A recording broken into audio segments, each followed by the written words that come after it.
So Psalm 8 is this psalm where David is pondering, he's looking at the universe, and he's pondering, and he's looking at the greatness of what God's created, and he's like, who are people that you actually pay attention to them? You know, he's kind of like, who are we? But then he's like, he realizes that we've actually been made, well, some translations say a little lower than the angels. The word that's used in Hebrew is Elohim, which it can also be translated God or the divine beings.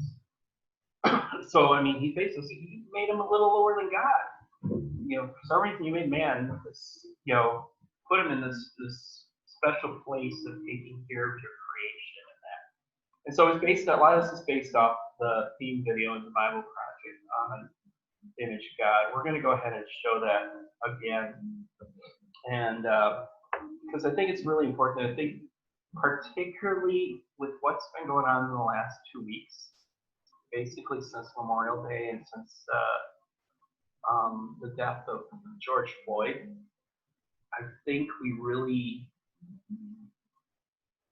I mean, we're reminded again of how important it is to recognize the image of God in people, and recognize the image of God in other people, no matter where they come from or what their backgrounds are, maybe their history, whatever their history is. That we see the image of God in other people, and when people are living out the image of God, they're about His work of making the world a better place, and that's what we want to be about. So we'll go ahead and we will watch this video.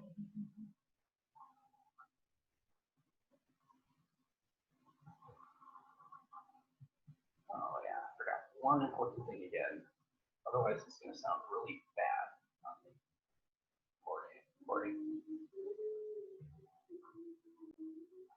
All right, so we will watch this on the image of God.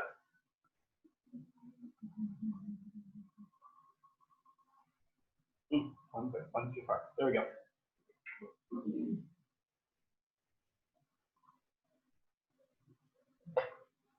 It should be starting the video automatically. Where is our video going?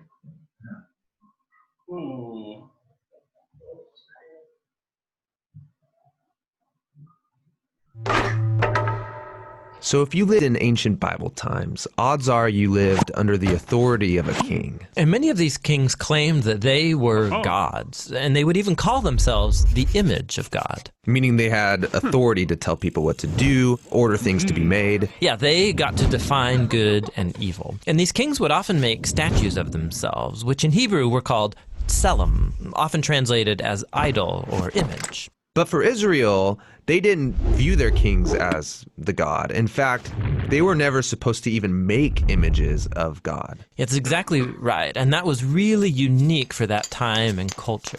This is rooted, first of all, in Israel's belief that you can't reduce the Creator God down to any one thing in creation. But there's another reason. People aren't to make images of God because God has already made images of Himself. When did He do that? Well, let's go to page 1 of the Bible. And the first person we meet there is God. He's the one with authority over all creation. He speaks and creation obeys. And He defines what is good and not good. In other words, He alone is king. But then surprisingly, as the pinnacle of all of God's creative work, He makes humans. And He calls all of them the image of God. So He gives all humans the authority to rule. Exactly, that's what He goes on to say. He tells the humans to subdue the earth and to rule it. And so this task that once belonged only to elite kings is here in the Bible the task of every human being. This was a revolutionary statement in its day because all humans are being called to rule and to participate in the human project. So what does this mean? I mean, how are we all supposed to rule? So the picture we get in Genesis is gardening. gardening? Yes, gardening. So they rule the earth by cultivating it, by harnessing all of the earth's raw potential and then making something more and new out of it. So growing food for each other. Yes, but that also includes growing families then, which become neighborhoods, and then they create communities where people are going to work and take care of each other and build businesses and cities that will expand to new places and so on. So ruling is really the day-to-day acts of our work and creativity. Yes, we take the world somewhere. This is humanity's divine and sacred task. Yeah, and this all sounds really nice. And humans have designed some pretty great things. But just as often we create things that cause a lot of suffering and a lot of injustice, so maybe we shouldn't actually be ruling. Yeah, so the Bible addresses this. In Genesis, what happens is that God gives humans a choice about how they're going to rule. So are they going to use their authority for the benefit of others, which is God's definition of good, or are they going to turn away and define good and evil for themselves and use their authority for self-advantage? And in the story, they choose to define good and evil on their own terms. And so this is the Bible's depiction of the human condition. So sometimes we pull off amazingly good stuff, but just as often, despite our best intentions, we act selfishly and we create evil in the world. And so we're stuck as mediocre rulers making a mess of things. But that's not the end of the story. So the Bible goes on and it makes this claim that all of this was resolved when God bound himself to humanity through Jesus. And he showed us what it looks like to truly rule as a human. So what does it look like? Well, Jesus ruled by serving and by seeking the best for others, by putting himself underneath them and loving not just his friends, but also his enemies. And that's not a typical way to rule. And not only that, Jesus confronted the consequences of all of the evil and the death that we have created by our messed up ways of ruling. And he takes it. I mean, he lets it kill him. And so when the New Testament writers looked back to Jesus' resurrection, they see a whole new future opening up for all humanity. Jesus is a new way to be human. Yeah, that's why they called Jesus the image of God, or the new human. And not only that, they also believe that Jesus' divine life and power is now available to heal and to transform us to become our life and power. And this sounds really nice, but what does it really look like? So practically, the Apostle Paul said it looks like people being filled by Jesus' own presence and spirit, filled with love and joy and peace and patience and kindness and goodness and integrity and gentleness and self-control. He says this is the new humanity that God wants to create in us, so that we become people in whom God's image is being restored, people who will move the human project forward. And that's actually how the story of the Bible ends. It's a renewed world where God is on his throne and his servants are all around him, but they're the ones ruling over this new world, taking it into new, uncharted territory with Jesus as their healer and their guide.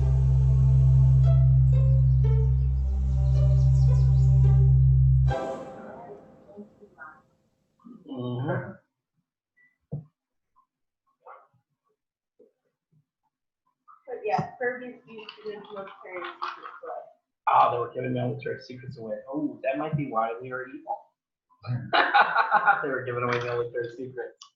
So, anyway, we'll let's go ahead and we'll read passages here that talk about. We're going to focus on that second half of the discussion. Let's give this a little, or that later part, the whole idea of Jesus being the representation of what it is to be the image of God that we can look to. And this gives into Colossians 1:13 to 20, where Paul picks up on that idea of human beings being created in the image of God to carry out his work on earth and to manage the world for God, basically. That God's made this great place, and he has said, hey, I want you to be the ones who care for it. So Paul writes in Colossians 1:13 to 20, for he has rescued us from the kingdom of darkness and transferred us into the kingdom of his dear Son, who purchased our freedom and forgave our sins. Christ is the visible image of the invisible God. He existed before anything was created and is supreme over all creation. For through him, God created everything in the heavenly realms and on earth. He made the things we can see and the things we cannot see, such as thrones, kingdoms, rulers, and authorities in the unseen world. Everything was created through him and for him. He existed before anything else, and he holds all creation together. Christ is also the head of the church, which is his body. He is the beginning, supreme over all who rise from the dead. So he is first in everything. For God in his fullness was pleased to live in Christ, and through him God reconciled everything to himself. He made peace with everything in heaven and on earth by means of Christ's blood at the cross. So, I mean, you see here again how Jesus is presented as like this perfect image of God. He represents what it is on earth. He's that perfect representation on earth of what it means to be fully, living out the image of God, the image that God created for all of us. Now, Jesus was fully God already before, and then he took on human form, so he was fully human. It's kind of this paradox that he lived in. But yet we can look to him as an example of what it means to do the will of God here on earth. Through Jesus, God seeks to bring us back to our original relationship with him. He bought our freedom from the realm of Satan. I mean, you go back to that very first paragraph and you see where it says, he rescued us from the kingdom of darkness and transferred us into the kingdom of his dear son. So, as when humanity chose to rebel against God and do things their own way, they basically put themselves under the control of Satan as the adversary of God. They put themselves in that realm where they were guided by or lived under the principles of evil controlling the world and being around them.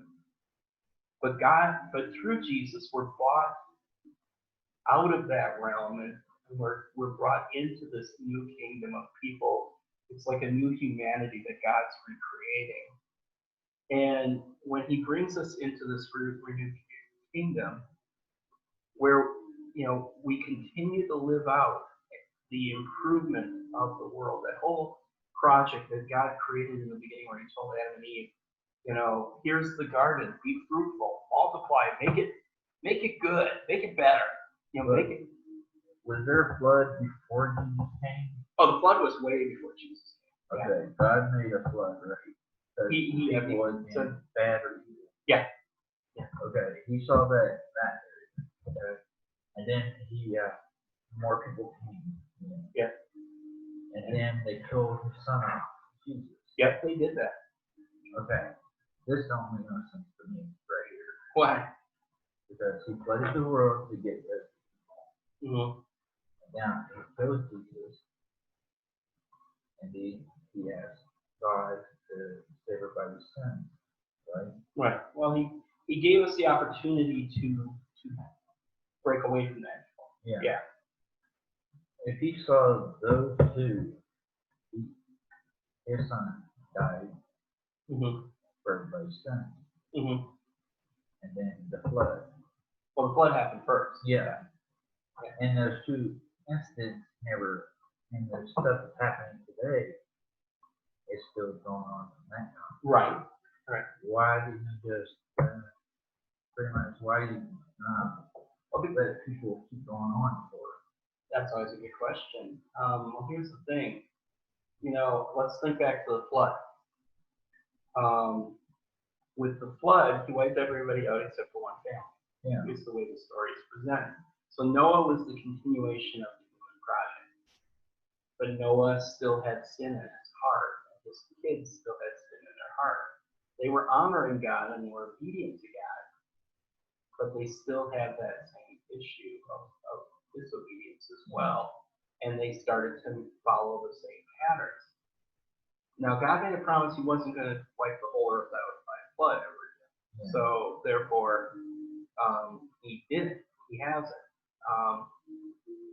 But what he desired, because he still believes in humanity, he desired to recreate people who would actually, even in the midst of still evil being around, people that would live out what is good and what is right, what's just. And that's what he really did for Jesus. He didn't it didn't make everybody better, because people still had the choice to enter into the kingdom or to just say, we want to just keep doing it our own way. So I think we have to look at that and go, are we, did he want us to, he wanted to give us the freedom to choose to continue to follow him or to follow him, or to continue to say, whatever, I'm going to do it my own way, type of thing. It's like most people are thinking Donald Trump is the devil. Well, yeah, some people think that way. And some people think he's God-given. I mean, there's two different perspectives. I have one, and other people have a different one. But I think even when we see evil happening today, we see people who want to do good and want to make the world a better place. And we need to look to those people as inspiration. There was this story, and I'm going to kind of touch on this again. I was going to touch on this again a little later.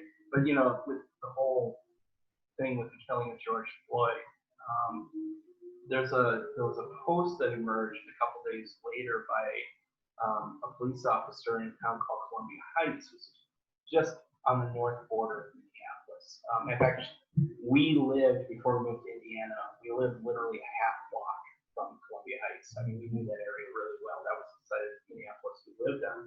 And that particular situation was like the day after George Floyd was killed. This cop named Justin gets a call from the county dispatch. That's technically a county line there. And they say, hey, contact this person. He calls this person. The person's like, yeah, I'm a health inspector. I'm a large African-American man with dreadlocks. I've been in some inspections in this mobile home park. I just wanted to give you guys a heads up, so if you get calls about me, you know that I'm here. I'm trying to make sure we diffuse situations. Justin said, hey, I'll be over there in a minute, and also just apologize. He's like, I really feel bad. I'm sorry that this is the type of stuff you have to put up with. And he said, hey, let me come over there. They walked around the neighborhood together for about an hour. They became friends in that time. They've actually kind of kept the friendship going. And so that kind of went around and spread that story. And I checked with a friend of mine who pastored at Columbia Heights for 19 years. It's like that's 100% true, because Justin is the real deal. He's a man of integrity. And so you see where you had police brutality happening in Minneapolis, a whole other department just up there in Columbia Heights, right next door. They take a whole different attitude, because they want to do what's right. I think and so we have to look at the fact that there are people, beyond the fact that there is evil in the world, there are people that want to do good. And that's what God's trying to do, is to draw us towards that human kingdom of a recreated humanity that seeks to do what's right and seeks to do what's good for the world. So even though God has intervened at times in order to bring the world to a better place, or to try to address evil, until Jesus comes back and finally installs. I mean, that's that future kingdom that they point towards on the video, where like God's back in control and all the people are working on His behalf. Well, that's a whole different world, and I mean that's a really creative world, and that's the final fulfillment of God's plan. But I think even before that, we can look to Jesus as our example of somebody who want as the one, like if we want to know how to live and how to try to be a good person in this world and be a good influence in this world, we look to Jesus, we look to how He lived in a time when there was a lot of evil going on, and we look to what He said, things like the Sermon on the Mount, stuff like that, and go, okay, are we living that out? Sounds like playbook, those type of attitudes. So that's kind of what, God has intervened at times throughout history, but He still had this belief in the human project. He created the human project for a reason. And I think part of it is we have to look at it and go, each of us around the table, we can live out the image of God. I mean, a lot of people may look at us and go, nobody, whatever. I was out protesting with some people in Wanamaker this week, and as I'm crossing the street, a couple of old guys, they're a bunch of snowflakes, just kind of picking on the kids that were doing the protest. No, not really. But I guess if that's what you want to think they are in your mind. But who cares what you think, type of thing. Well, anyway, so we see this, and then I want to jump into there's a second Colossians passage comes right a little later, Colossians 3. Another part of this letter is kind of a continuation where really this kind of gets down to the nitty gritty of being 3/13. 8:13, yeah. But now is the time to get rid of anger, rage, Malicious, malicious behavior, slander, yeah. slander, and dirty laundry Language. language. Don't lie to each other, for you have stripped off your old sinful nature and all it wicked deeds. Put on your new nature and be renewed as you learn to know your Creator.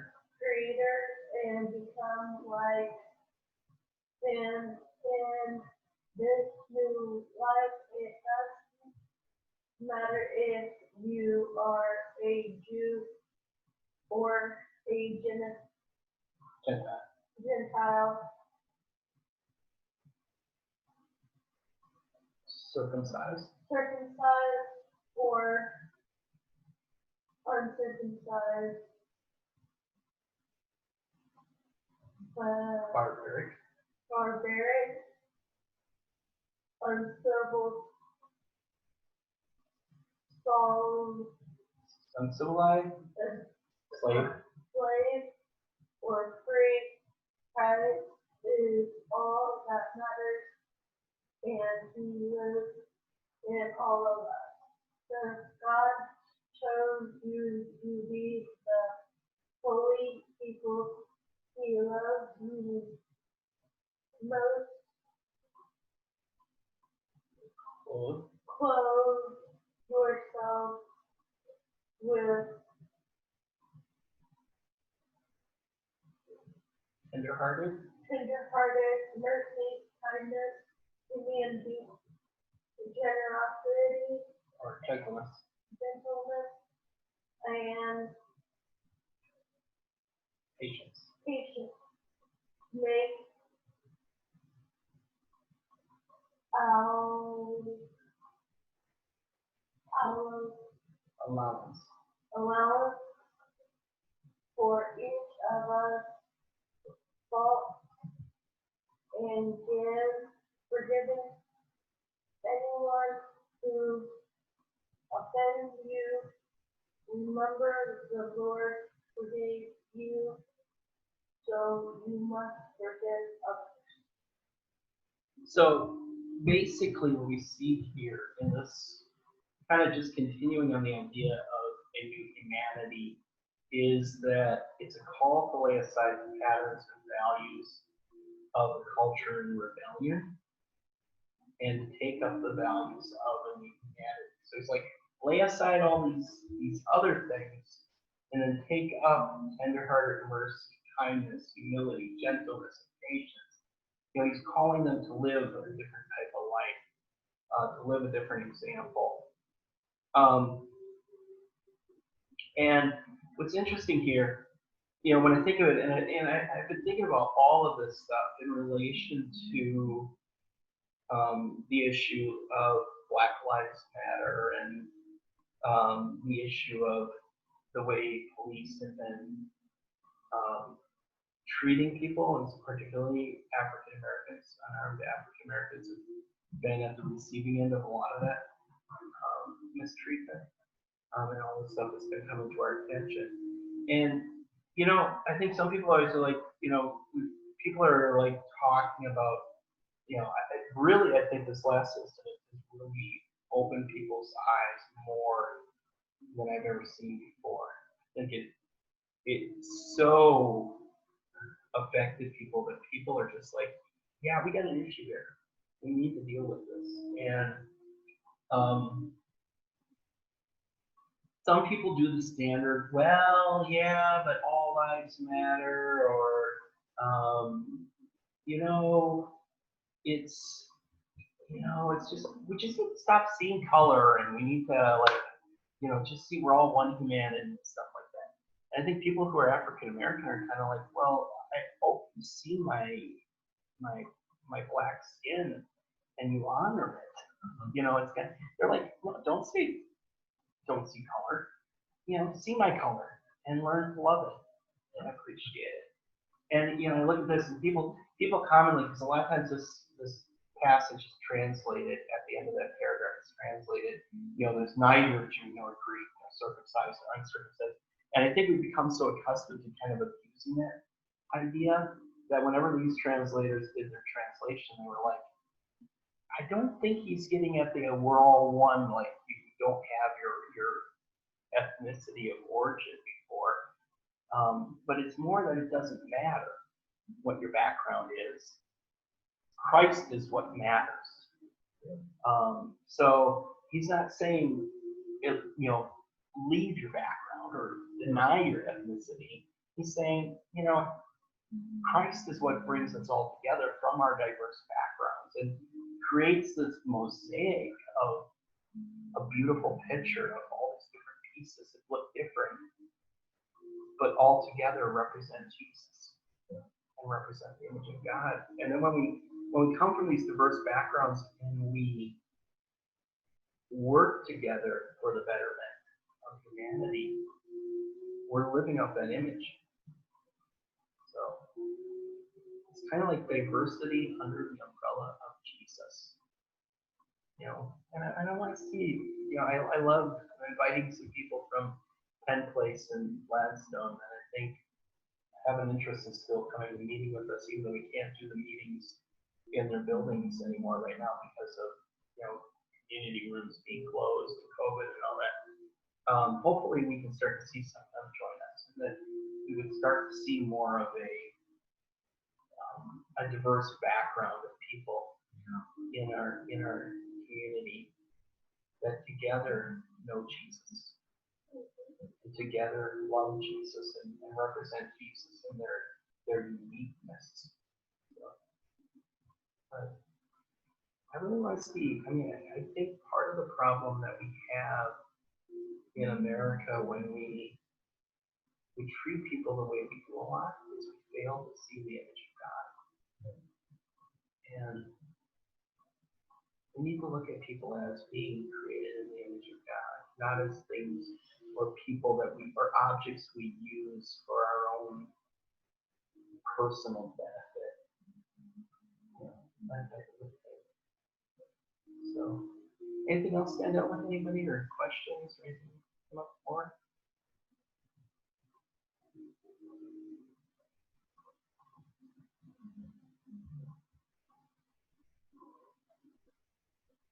What are some things we can do to live this out?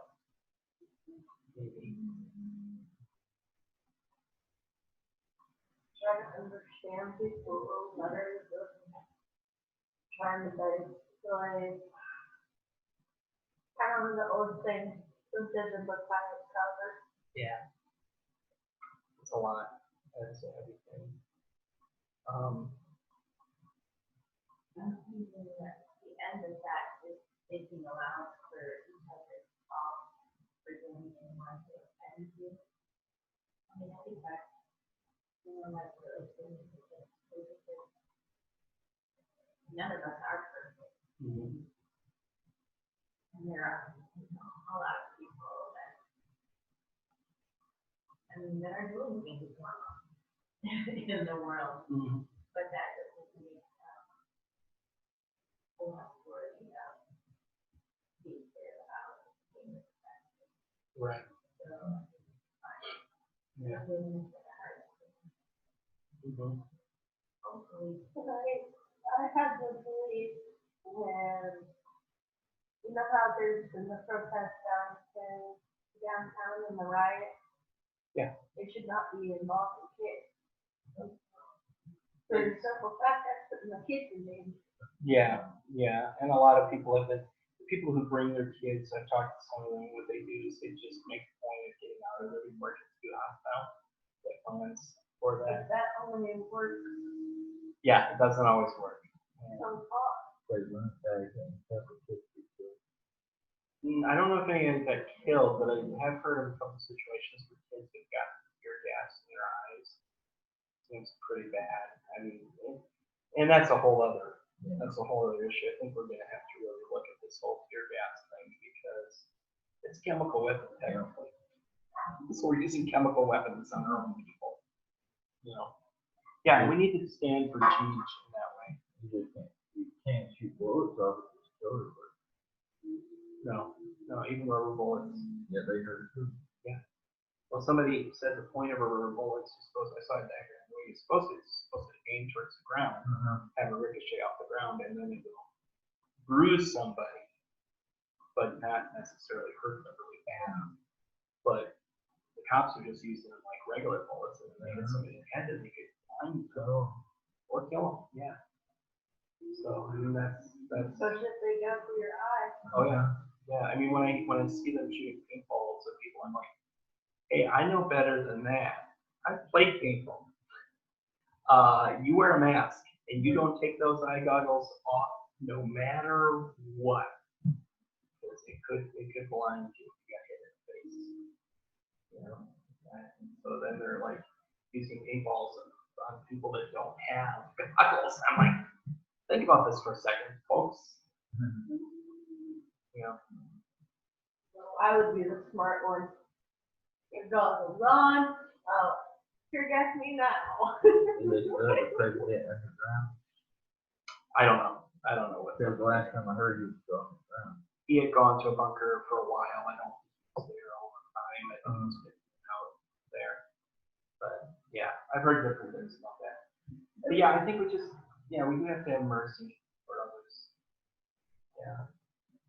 Like sometimes there's some parents around that bring their kids to those types of things.